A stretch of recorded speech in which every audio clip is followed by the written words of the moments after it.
I think the new players, learn is their movement and the ability to strafe jump, which a lot of players might not know about. Strafe jumping is what allows these top players to gain ridiculous amounts of speed and cover they can cover these maps in 5-6 seconds easily. And there's actually a really good strafe jumping tutorial up on the Quake Live. Like if you go into the practice area that they added, there's some really good little strafe jumping obstacles in there that really help a lot. So I suggest if you're a newer player and you're having some trouble with your strafe jumping skills, then you go on to there and you practice it. I've actually run through them a bit, and they're actually pretty good. Ironic's gotten on the board while we've been chatting here. We got a 12-3 game. Yeah, Ironic making a nice little comeback here. We'll see how he does. Yeah, he's got 4 minutes to work with here. Although I'm noticing Flame is doing things like, he's not grabbing red. I think he's changed up his style here. One thing I want to mention, and I'm going to mention this during the break, is that there is a feature in Quake Live that I would love for duelers to start using whenever we do King of the Hill, and it's kind of an obvious thing that you outclass somebody. There's a feature in Quake Live called Handicap, and you can access it by going to the console and typing Handicap, and then what you do is you enter in a health value. And the way it works is, a handicap of 100 is normal, okay? But if you type in like handicap of, say, 80, then your maximum health, the sort of normal health will be 80 health rather than 100, which means that you will spawn with 105 health rather than 125 or whatever it is, and it'll tick down to 80. So 80 will be your maximum. Of course, you can still pick up mega health, and they'll still bump you up to 180, but it won't be 200. So it works that way, health-wise. And then on top of that, your damage is also scaled. So you do 80% damage. This is a really cool feature because it means that you do not have to do what Flame is doing in order to enjoy a game against somebody who isn't quite as good as you.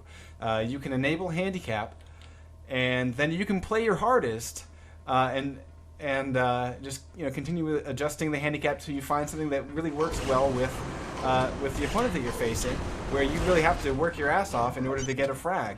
But it's a really great feature. I love it, and I hope that players start using it a lot because it's just one way to keep the fun going.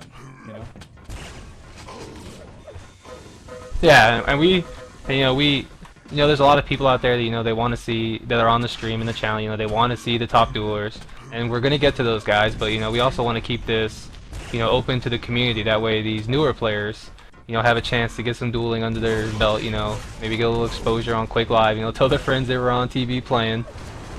Yeah, exactly. And the only way to keep the competitive people going, is to get these newer players, to grow them, let them see, what they can aspire to be, by watching some of these top players. Say that, I want to be that good, and maybe they'll go out there and they'll download the demos, they'll watch these matches, they'll watch the players, and then they'll get better, and as they improve, every time they come on here, maybe they'll be, winning 1 or 2 or 3 or 4 more matches in a row than they were before. Right. Well, and another thing to mention is that, of course, not every solid talent is known. It's quite possible that we could have, some sort of unknown hero pop out of the shadows and start owning the hell out of everybody. And they might make their first appearance right here on QuakeLive.tv. So, that's what we aim for. Is, we want this to be a whole lot of fun for everybody.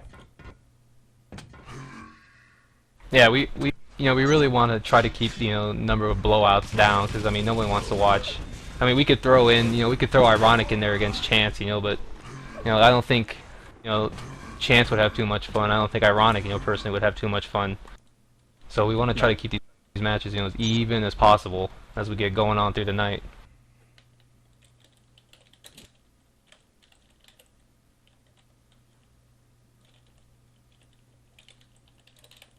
So Ironic, able to get on the board with 5 frags. That's better than some of our opponents did against Rafa last week. Yeah, indeed.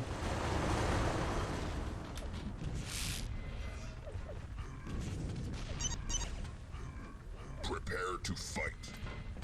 Alright, we're gonna get this thing underway here.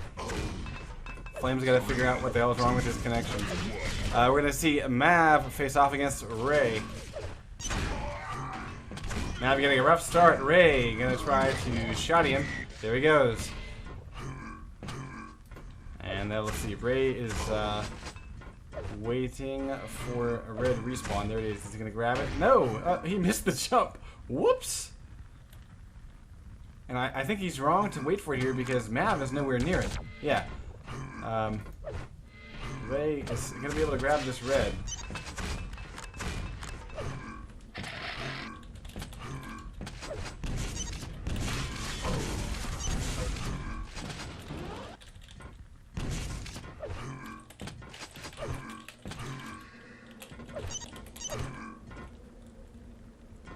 Alright.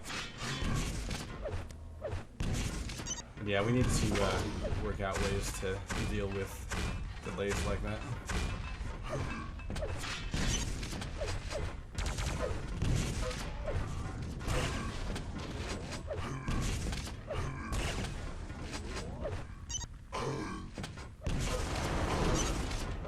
Alright, so Ray is doing a great job so far. He has himself 4 frags. Mav currently trying to get a frag. And we're seeing Ray have dominance of items, and he puts Mav down with a nice shot around the pillar near the grenade launcher.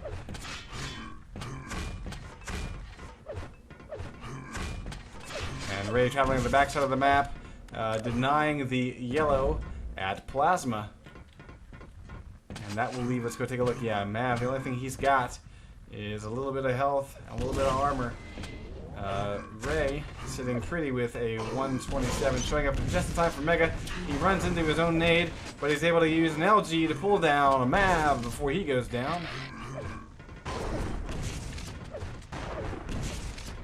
Yeah, at this point it seems like Mav's having a hard time making a dent on Ray. Although that being said, Ray is now down to 48 health.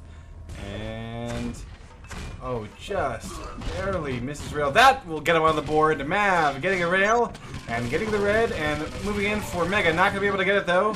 Yeah, but he will shoddy Ray down. So 6-2. Mav starting to warm up a little bit here. I'm liking it. 2 hits. Ray able to plug a pair of rails. Going in for another one. Has Mav ducked in the corner.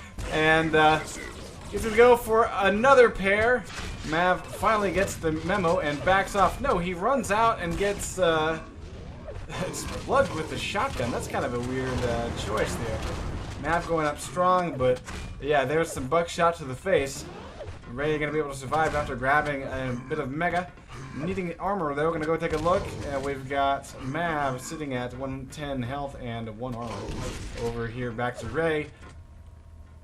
Ray's just going to wait for him and try to get the pot shots with the railgun. Ray's going to go top himself off and get a few more rockets. Yeah, he needed that ammo. Mav comes around the corner, trying to go close range with a shoddy, and he does. He pulls him down. That was a nice aggressive move, but he doesn't have enough health in order to survive MG shots by Ray. Ray now has full control of items. The only thing he doesn't have is the... Ooh, that's painful. Is the plasma yellow. Yeah, Ray getting that rail there on Mav, causing him to crater. Yeah.